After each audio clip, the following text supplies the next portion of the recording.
is Kathy, and welcome to Kathy's Happy Home. Joe had to run an errand, so I came along with him just to get out of the house. You don't know how bad it is to be stuck in the house and not able to go anywhere for weeks on end. And it's a beautiful day today. Let me show you the sky. Just absolutely beautiful. I'm starting a new series. I'm going to call it Philadelphia 250.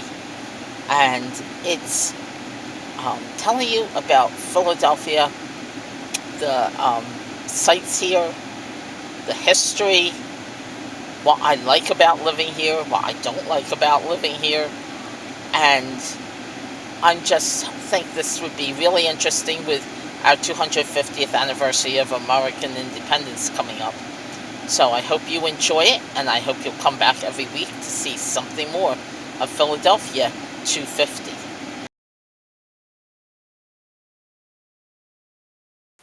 I'm back home now, and let's start with our first Philadelphia 250 story. And since Flag Day just passed this last week on June 14th, I thought we'd start off with Betsy Ross's house. Um, this was where the first American flag was flown. I have a bunch of notes here, so please forgive me if I look down. Um, and let me show you a picture of it.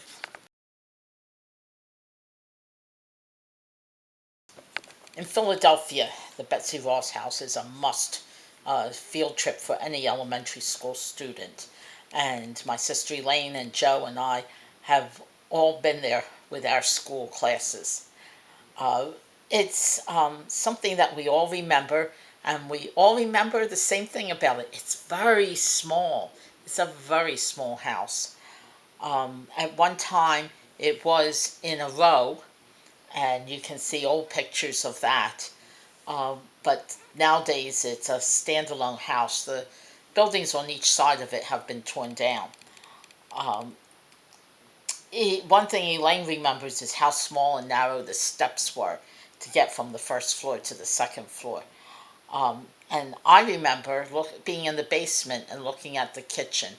I had so many implements, and there was a fireplace. They didn't have a stove. That just, as a second grader, that just blew my mind.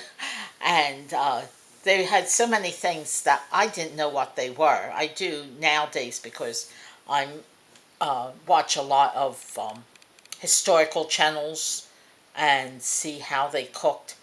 But I was used to a lot of kitchen implements because my family all were great cooks, and these were things I had never seen before. Um, but you couldn't enter any of the rooms. They were all um, either had a chain across it or a clear gate across it where you could see into the rooms, but you couldn't enter them. And I believe it's still that way today. Um, and let me see if I can find a picture to show you that kitchen.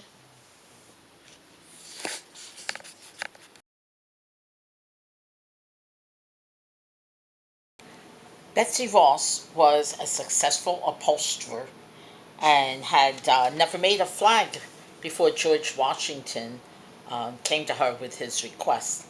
She made tablecloths, curtains, mattresses, and blankets. So imagine standing in the same place and walking the same streets that these people walked. George Washington, Benjamin Franklin, Thomas Jefferson, and Betsy Ross. Um, do you think they knew 250 years later, they people like us would be walking the same streets? I think they may have hoped that Philadelphia would have lasted that long, but I don't think they knew for sure. But this house was built in 1740, um, and you can tour her upholstery shop. Um, that's part of the house that you can tour. So during the war, Revolutionary War, she also made musket balls and cartridges for the army. So she was quite a lady. Um, and let me put another picture in here for you.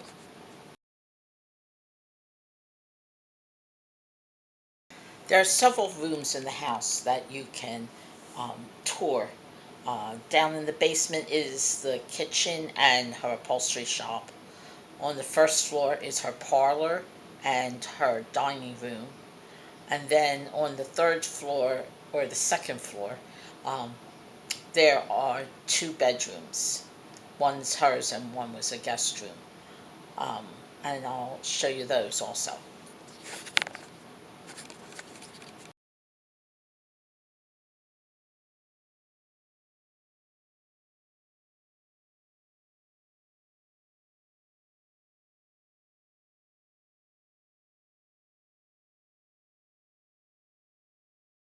Betsy Ross was a real person who sewed flags for the Continental Army, and originally George Washington wanted a six-pointed star on the blue field, but she showed him how easy it was and more economical to make a five-pointed star, uh, and with just one cut. And so that's what we have on our flag today. Betsy Ross was born Elizabeth Griscom in Gloucester City, New Jersey on January 1st, 1752. She grew up in a devout Quaker family, um, and she was married three times, widowed twice. Her last husband was John Claypool, and the two of them are buried in the house, Betsy Ross House's courtyard. They were moved there in 1975, I think I wrote. I'm pretty sure it was 1975 that their graves were moved, their coffins were moved and put in the Betsy Ross House courtyard. Um, and oh, and she was the sixth child of seven children. So she continued to work in her shop until she was 76 years old. And by 1833, she was completely blind. But she continued to tell the story of how she had made the first flag. The last 3 years of her life, she lived with her daughter Jane on Cherry Street in Philadelphia. She died peacefully in her sleep on January 30th, 1836, just a few weeks after her 84th birthday. Now, if you get a chance to see the Betsy Ross House, it's well worth the trip. It's located at 239 Arch Street in Philadelphia. Tours are available and are less than an hour. Tickets are $10 for kids and $12 for adults. And the hours are 10 a.m. to 5 p.m. daily from March to November. Fridays and Saturdays in June and July, they're open till 6 p.m. And December to February, it's open Wednesday to Monday from 10 to 5. If you go on YouTube and search and put in Betsy Ross House, there are several short but very good tours of the house.